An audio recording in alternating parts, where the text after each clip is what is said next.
पिछले दिनों उनके लड़के का रिजल्ट आने वाला था। उन्होंने कहा लड़के से कि बेटा तू इस साल पास होगा, मुझे भरोसा नहीं है और मैं बड़ा आईपीएस ऑफिसर पुलिस में, सबके सामने फेल का रिजल्ट बताकर मेरी नाक मत कटवाना, रिजल्ट इशारे में बताना। तो लड़के ने पिताजी से ही पूछा डैडी कैसा इशारा?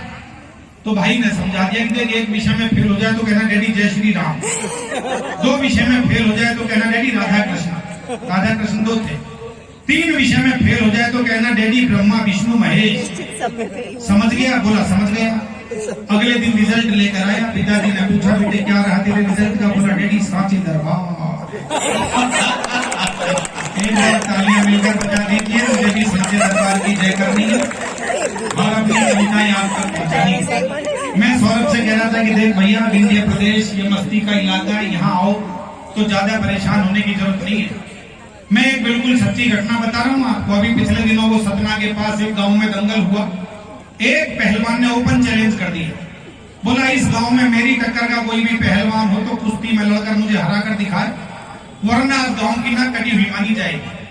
अगले का डील और खली बली जैसा देखकर ही कोई लड़ने को तैयार नहीं।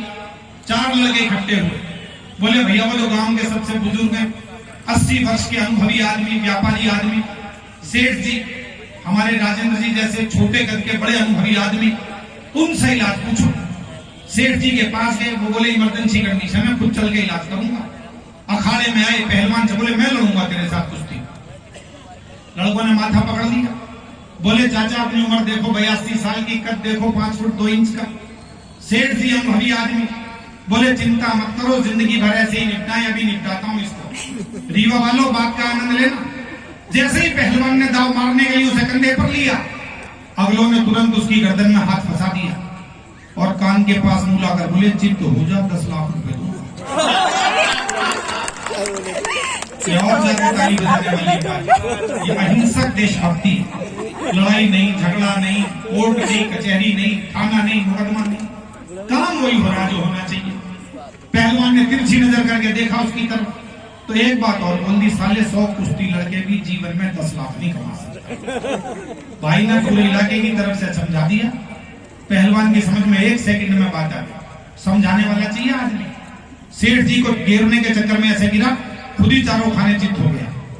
अगले दिन सुबह पहुंच गया उनके घर पर, बोले जी लाओ 10 लाख रुपए। लाला जी ने मुंह फेर लिया दूसरी तरफ, बोले किस बात के? पहलवान बोला जी आपने कल अखाड़े में वादा करा था, समझ जाओ तो आशीर्वाद देना। बोला जी आपने कल अखाड़े में वादा करा था। सेठ जी बोले वो तो अखाड़ा था, तू अपना दाव मार रहा था, मैंने अपना दाव। अभी अखाड़ा है साहब जिसका दाव लगता है। मैं दिल्ली से आया हूं, जैसे हमारी दिल्ली में केजरीवाल जी का लगा, दाव ही लगा भाई। 70 विधानसभा की सीटें हैं, 67 सीट लेकर गया, 3 छोड़ी बाकी दोनों पार्टियों के लिए, और जो कहा सब अगले के फेवर में हो गया। मुझे मिले कार्यक्रम में, मैंने कहा केजरीवाल जी कैसा जादू चला?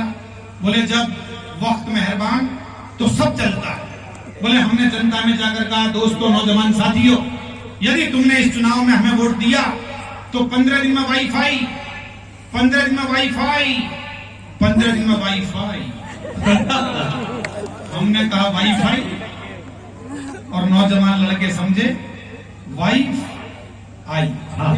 तब सुनिएगा, मैं एक छंद सुनाता हूं, अपनी दिल्ली में कैसे कैसे चुनावी वायदे हुए, आनंद के साथ सुनिएगा। किसी पंक्ति को 2-3 बार दोहराऊं तो ज्यादा दिमाग लगाने की जरूरत नहीं है। आप सारे मिलकर तालियां बजाएंगे तो मुझे सुनाने में आनंद आएगा। सुनिए। ओ केजरी ने वोटरों से कहा यदि चाहोगे तो वाईफाई सभी को फ्री में दिलवाऊंगा। बहुत मन चाहूंगा आपका। मैं 3री बार या 4थी बार रीवा आया हूं और मैं जानता हूं किस मन से आप सुनते हैं। 93 में 1993 में तब आया था जब मेरी कविता की शुरुआत थी और शिव कुमार अर्चन जी यहाँ होते थे, बड़े गीतकार थे, देश के यशस्वी। आप मन से कविताएं सुनते हैं। एक बार मुझे परिचय दीजिएगा, मंच का भी आशीर्वाद। स्वागत है, स्वागत है। तो केजरी ने वोटरों से कहा यदि चाहोगे तो वाईफाई सभी को फ्री में दिलवाऊंगा।